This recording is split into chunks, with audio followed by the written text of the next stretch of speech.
Okay, here I am. I'm actually... Okay, this feels pretty good. Okay, this means that we are present in the dream, so let's... I'm facing to the camera. Hello, here we are. Present in a dream, and it seems like we're in a big building. Well, before we're going to explore, the very first thing that you need to do once you are present in a lucid dream is to stabilize. Give the dream the room to stabilize. And one of the ways to do that is by, well, for example, touch things.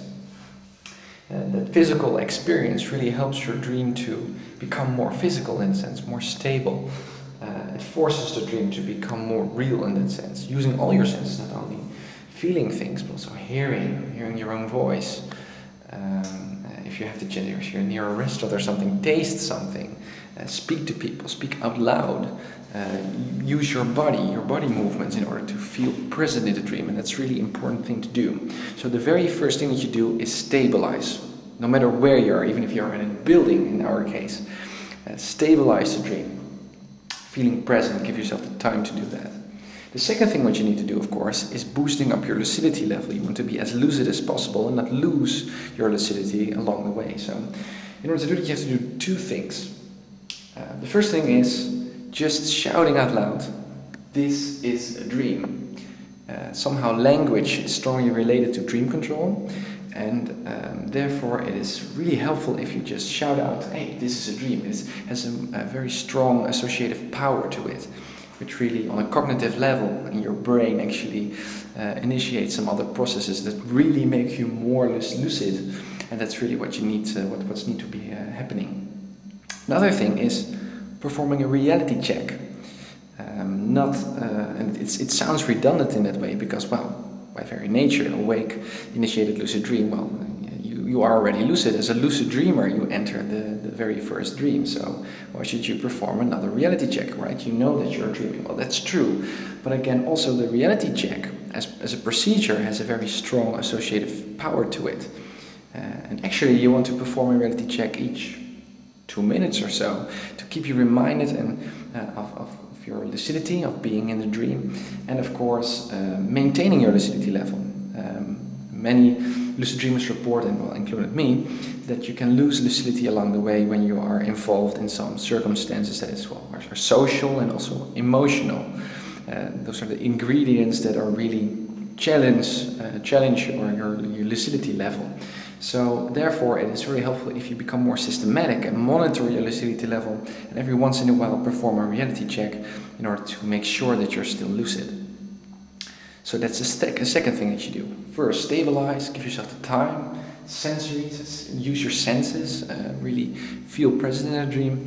And the second thing is boosting up your lucidity level. So once you've done that, well, the choice is up to you. You can do everything in a dream that you want. This is a very boring place to go. We're not going to spend our lucid dream time here, our precious lucid dream time. So we could, for example, walk through this wall and see what's behind it. Well, that's a very magical means of starting your lucid dream scene. And this is actually where your training starts, because you can set up, for example, if your training goal would be learn to fly. This is a very poor environment to learn how to fly, right? There's no room to do that. So we really need to go outside. Well, I would really recommend to use your daily, everyday expectations before you try to attempt any magical, godlike wizardry, because even like your training schedule, you need to approach your training even within the lucid dream in a more incremental way, step by step, gradually moving up, introducing more magic to your lucid dream activities. So it's really fun to just start with everyday expectation and say, okay, we're now on the stairs, obviously. Well, what's at level 0? Well, shall we see? I'm curious to see what's there. And just using the dream as the dream has been given to us, instead of being having a very isolated attitude towards the dream and saying, well, I'm not interested in that boring dream, I want to fly. So I immediately break through the wall and escape. Well, in that case, you're not paying any attention and do not connect to the dream itself, and therefore, in most cases, the dream just dissolves because you're not paying any attention to it. You're only, well, paying attention to yourself and to your own desires. So it's really important to, once you enter a lucid dream, in any, even if it's a wake back to bed dream, in that sense, lucid dream, to merge in the dream, and there's where role playing and pretending really becomes something interesting. But before we're going to talk about that, let's look to the stairs and let's see what's out there. Maybe there's some dream characters. Just explore and use our lucidity as a kind of a secret in that sense. We're not going to tell the dream that we're lucid. We're just pretending that we're ordinary dreamers. Even more than that, we're pretending that this is actually real. And just, well, doing our everyday things, while we know that we're actually dreaming, while we're actually lying in bed with our eyes closed. Right? So it's more of a pretending, role-playing in that sense, and see what the genre is of the dream. What is happening outside this building? Maybe there are some fabulous things happening. So, just as an ordinary person, we're now going to walk down the stairs and let's see what's out there.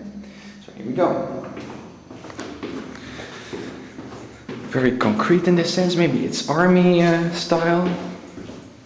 Now we come to doors, or we're already at ground zero in this sense. When we go at doors are very interesting. In that sense that you can use them in order to teleport. And you think, well, teleport, how can you use doors for teleportation? Well, actually you can view a door, this door for example, as a means, as a very everyday experience or expectation to go from one environment to the next. What's behind door number 1 in that sense? So you can use this and already visualize a different environment behind this door, and therefore, well, teleport in that sense, going far away of this concrete world.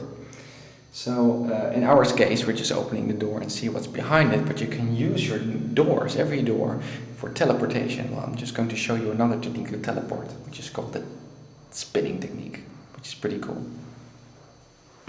So here we go.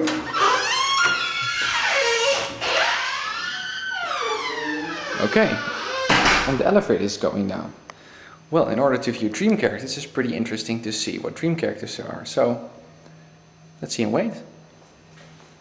Dream characters, not doing any magical means in this sense.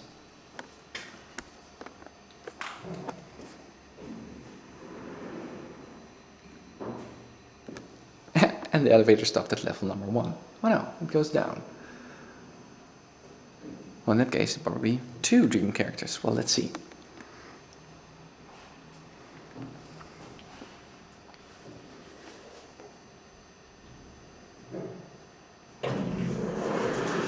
Hi. Hi.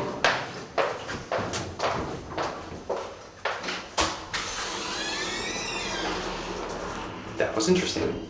Well, I just pressed the button. Well, it's pretty interesting to see that even as doors can be used as means for teleportation, you can also use floors in this case for teleportation, and just wonder and be curious about what's on level number 7.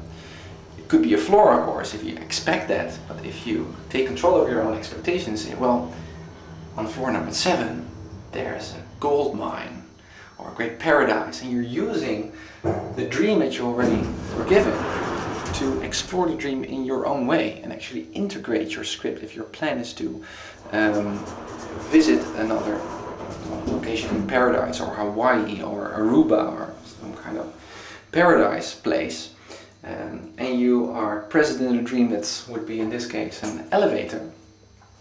Then you can use the elevator dream as the entry dream in order to integrate your script and say, well, my training schedule, I set up a goal in my training schedule that said, well, you need to go to a swimming pool and need to swim underwater, breathe underwater, for example. It could be a fun training goal. Well, let's go to level number 0, and when we get out of the elevator, that would be a swimming pool.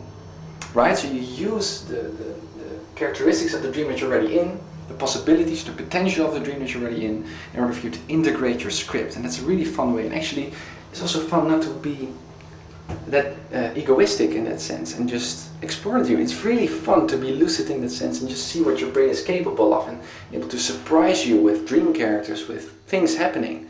Well, let's go.